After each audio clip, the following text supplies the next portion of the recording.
समय हुआ है 7:30 और लीजिए अब सुनिए वार्ता। गुरु घासीदास जी का समाज एवं जनजीवन। वार्ताकार हैं डॉक्टर अनुसुईया जोगी।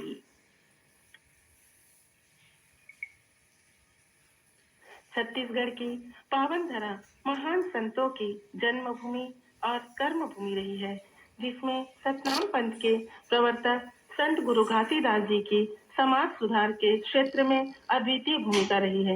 उनके अनुयायियों द्वारा किया जाने वाला पंथी नृत्य गुरु घासीदास जी की शिक्षाओं और उनके जीवन वृत्ति की वाचिक गाथाएं हैं। पंथी नृत्य सतनाम पंथ का आध्यात्मिक एवं धार्मिक नृत्य है। यह नृत्य समृद्ध सांस्कृतिक और सतनाम पंथ की पारंपरिक विरासत की वाचिक परंपरा की शैली है।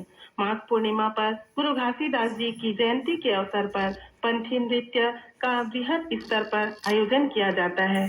सतनाम पंथ के लोगों में निर्वाण दर्शन के प्रति विश्वास को प्रदर्शित करता यह नृत्य सादगी, आकर्षण व भक्ति भावना से परिपूर्ण है।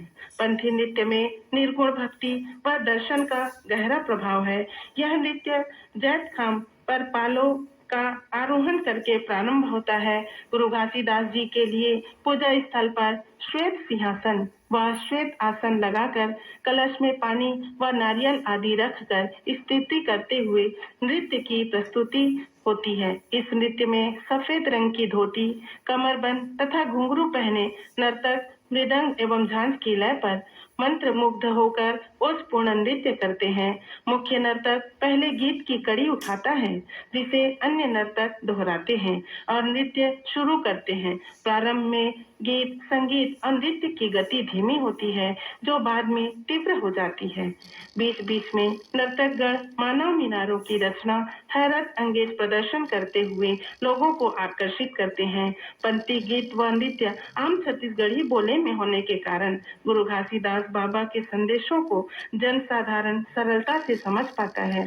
जो लोग छत्तीसगढ़ी बोली नहीं समझ पाते, वो भी पंथी नृत्य, मांदर, झांझ व घुंघरुओं से आनंदित होते हैं। संत गुरु घासीदास जी की शिक्षा अथवा अध्ययन के क्षेत्र में जानकारियां मुख्य रूप से अप्राप्त हैं, परंतु उनके द्वारा दिए गए सिद्धांतों, शिक्षाओं और उनके जीवन वृत्ति के गुणगान का पंथी नृत्य विशिष्ट वाचिक परंपरा का दृश्य स्वरूप है।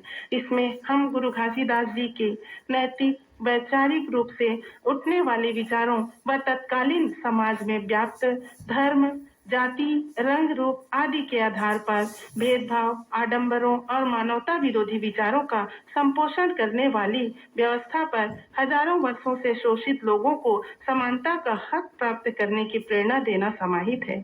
छत्तीसगढ़ अंचल में सन 1742 ईस्वी में मराठों का राज स्थापित हो चुका था। मराठा राज में युग पुरुष संत शिरोमणि गुरु घासीदास जी सतनाम पंथ के संस्थापक का जन्म हुआ।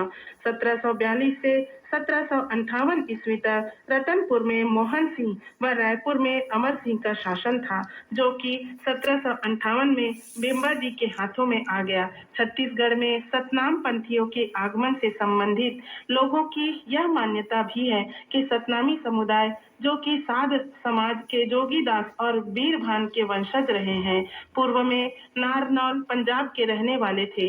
मध्यकालीन भारत में जिस प्रकार भक्ति आंदोलन ने जनता में निराशा के भाव को दूर कर आशा की किरण जगाई, वैसे ही गुरु घासीदास जी और उनके सतनाम पंथ ने छत्तीसगढ़ में आशा की किरण जगाई। केयूर भूषण जी ने लिखा है, यह सत्य है कि गुरु घासीदास जी ने छत्तीसगढ़ में बहुजन समाज के लिए वही क्रांति की जो पंजाब में गुरु नानक देव जी ने, महाराष्ट्र में संत ज्ञानेश्वर जी ने, गुजरात में नरसिंह भगत जी ने और बंगाल में चैतन्य महाप्रभु ने। जब भारत में अंग्रेजी शासन अपने पैर पसार रहा था, सामंतों की बर्बरता, जातिवाद, पाखंडवाद, सती प्रथा, बाह्य आडंबर और घोर अंधविश्वास के काले युग में छत्तीसगढ़ की माटी में तत्कालीन बिलासपुर जिला, बाद में रायपुर, फिर आज के बलौदा बाजार जिले में कसडोल तहसील के छोटे से ग्राम गिरौदपुरी में पिता महंगूदास व माता अमरौतीन के घर 18 दिसंबर 1756 ईस्वी को बालक घासीदास का जन्म हुआ। ऐसी किंवदंतियां हैं कि गुरु घासीदास जी के पूर्वज संतदास, पवित्र दास, मेदिनी दास, दुकालू दास, सगुन दास और महंगू दास जी थे। बालक घासीदास जी बाल्यकाल से ही संतों के संगत में रहते रहते संत प्रवृत्ति के हो गए। ऐसा कहा जाता है कि संतों के संगत में रहने के कारण वे सत्संग में ही कई दिन उनके साथ गुजार देते थे। उनका विवाह सिरपुर के अंजोरा में देवदत्त की पुत्री सफरा माता से हुआ। बाल्यकाल से ही गुरु घासीदास जी कुशाग्र और जिज्ञासु प्रवृत्ति के थे। उस समय छत्तीसगढ़ के सामाजिक परिदृश्य में हम पाते हैं कि शोषित, पीड़ित, दलित समझे जाने वाले लोगों का जीवन बड़ा ही दुखमय था। धर्म कर्म के नाम पर नर बलि और पशु बलि की परंपरा प्रचलित थी। नारी जाति के प्रति शोषण का भाव देखने को मिलता था। कई प्रकार के अंधविश्वास समाज में व्याप्त थे। इन परिस्थितियों ने गुरु घासीदास जी के मन को अशांत किया हुआ था। वे शांति की प्राप्ति के लिए तीर्थाटन को निकल गए। वे जगन्नाथपुरी को रवाना हुए। उनके मन में मुक्ति मार्ग की तलाश थी। मार्ग में सारंगढ़ रियासत के कोसीर में उन्हें आत्मज्ञान प्राप्त हुआ और वे वापस लौटकर गिरौदपुरी से 1 मील दूर तेंदु वृक्ष के नीचे तप करने लगे। वहीं उन्हें सत्य ज्ञान की प्राप्ति हुई। आर.बी. रसेल लिखते हैं कि गुरु घासीदास जी ने सोनाखान के घनघोर जंगल में 6 माह तक तपस्या की।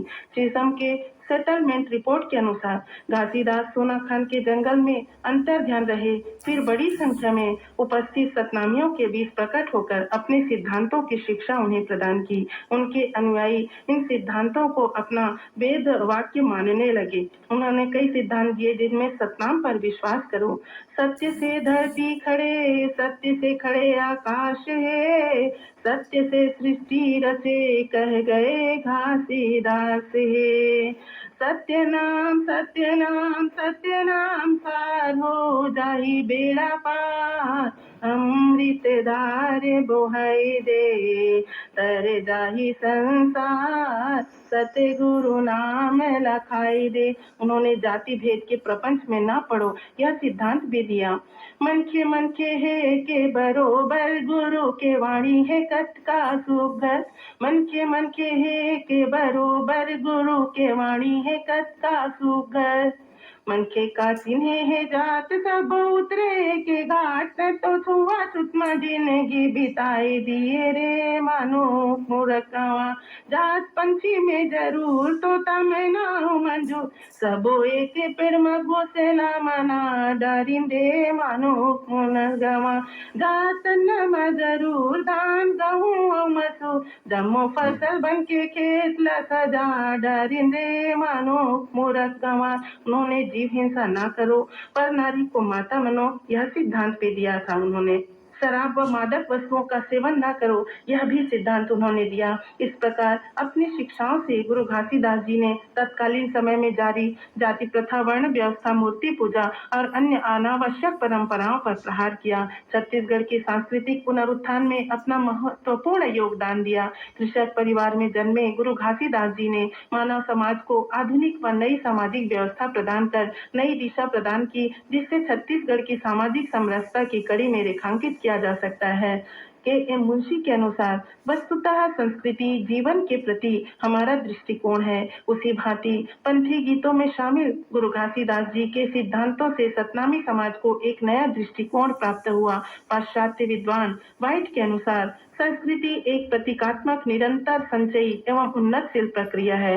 गुरु घासीदास जी का सामाजिक उत्थान में किए गए कार्यों के पुनर्अध्ययन की आज भी आवश्यकता है। सतनाम पंथ का धर्म प्रचार हेतु गुरु घासीदास जी ने रावटी जो पड़ाव की प्रथा थी उसका प्रारंभ किया और पहला पड़ाव उन्होंने लवन में लगाया था। वहां पर लोगों को धार्मिक कुप्रथाओं के प्रति जागरूक किया। उन्होंने दूसरा पड़ाव भंडारपुरी में और तीसरा पड़ाव गिरौदपुरी में डाला और सत्य का प्रचार किया। सन 1820 से 1830 तक गुरु घासीदास जी ने समाज सुधार आंदोलन चलाया। वे सतनाम का प्रचार करने हेतु पैदल ही बालाघाट, लांजी, मंडला, जबलपुर, अमरकंटक, बस्तर और दंतेवाड़ा गए और राह में कई रोगियों का उन्होंने इलाज किया। आर.बी. रसेल के अनुसार 1901 में सतनामियों की संख्या लगभग 4 लाख के करीब पाई गई थी। साथियों, अनारी जाति के उद्धारक गुरु घासीदास जी छत्तीसगढ़ में प्रथम उद्धारक थे, जिन्होंने सतनामी महिलाओं और पुरुषों के साथ कंधे से कंधा मिलाकर खेतों में कार्य करने का संदेश दिया। स्त्रियों की पूर्ण स्वाधीनता और कर्मठता के लिए गुरु घासीदास जी ने अथक प्रयास किया। विधवा स्त्रियों का पुनर्विवाह, धार्मिक कार्यों में बराबरी का दर्जा, विवाह संबंधित अधिकार व घर परिवार की उन्नति में उनकी बराबरी की भूमिका हेतु प्रयासरत रहे। सतनाम पंथ के लोग पंथी नृत्य करते हुए गुरु घासीदास जी के उपदेशों का बखान करते हुए उनके उपदेशों और शिक्षाओं को जन जन तक पहुंचाते हैं। पंथी गीतों के माध्यम से सतनामी समुदाय का जन जीवन निसंदेह परिवर्तित हुआ है। न केवल सतनाम पंथ वरन मानव समाज के लिए संत गुरु घासीदास के सिद्धांत, विचार और शिक्षा आज भी प्रासंगिक है। मन के एक समान का पाठ पढ़ाने वाले गुरु घासीदास जी के सिद्धांत आज भी जन जीवन में अपनी जीवंतता बनाए हुए हैं। हम आध्यात्मिक और धार्मिक पंथी गीतों में उनका इस प्रकार से उल्लेख पाते हैं। भटक जाही काया रे नाम के बिना, भटक जाही चोला रे नाम के बिना, ए माटी के काया ए माटी के चोला, के दिन रही बे बता दे मोला, ए माटी के काया ए माटी के चोला, के दिन रही बे बता दे मोला।